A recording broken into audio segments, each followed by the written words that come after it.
नमस्कार, मैं तत्व गुरु आपका स्वागत करता हूं। मित्रों, आज हमारे देवभूमि में हरेले को बोने का दिन है। यानी आज के दिन 7 प्रकार के अनाजों को एकत्रित करके एक पात्र में बोया जाता है और उसे 10 दिन तक उसे पोषित करके, उसे समय समय पर जल आदि दे करके और धूप से अलग रख करके, और उसे क्या किया जाता है, 10वें दिन यानी जिस दिन से दक्षिणायन प्रारंभ होता है और सावन की संक्रांति होती है, उस दिन जो है उस हरेले को काट करके देवताओं को, इष्ट देवताओं को चढ़ाया जाता है। परंतु ये हरेले होते कितनी है? 3 हरेले हमारे यहाँ होते हैं, क्योंकि हमारे 3 फसलें होती हैं, जिनमें 2 हरेले हमारे दोनों नवरात्रियों में यानी चैत्र की नवरात्रि में और आश्विन के नवरात्रि में प्रतिपदा के दिन बोए जाते हैं और 10वें के दिन काटकर माँ भगवती को अर्पित किए जाते हैं।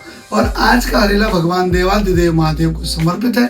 और आज के इस हरेले में आप 10वें दिन यानी कि ठीक संक्रांति के दिन हरेले को काटकर भगवान को अर्पित किया जाता है। मित्रों, हरेले को एक तो धूप से अलग रखा जाता है, इसलिए क्योंकि धूप भी स्वयं भगवान का रूप है, इसलिए सबसे पहले अपने इष्ट को चढ़ाया जाएगा, उसके बाद फिर अग्नि स्वरूप भगवान नारायण को चढ़ाया जाए, ऐसी हमारे यहाँ मान्यता है।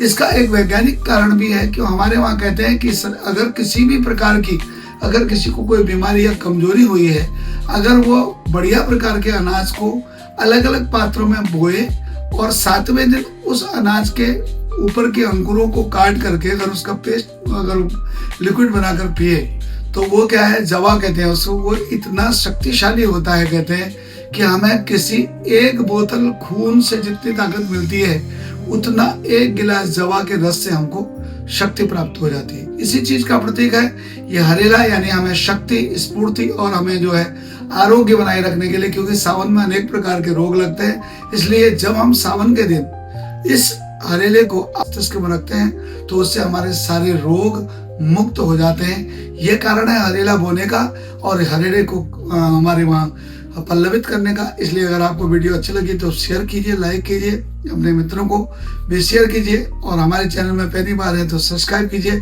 हमारे पेज को सब्सक्राइब कीजिए। पुनः आपसे मिलता हूँ, तो हर महादेव, नमस्कार।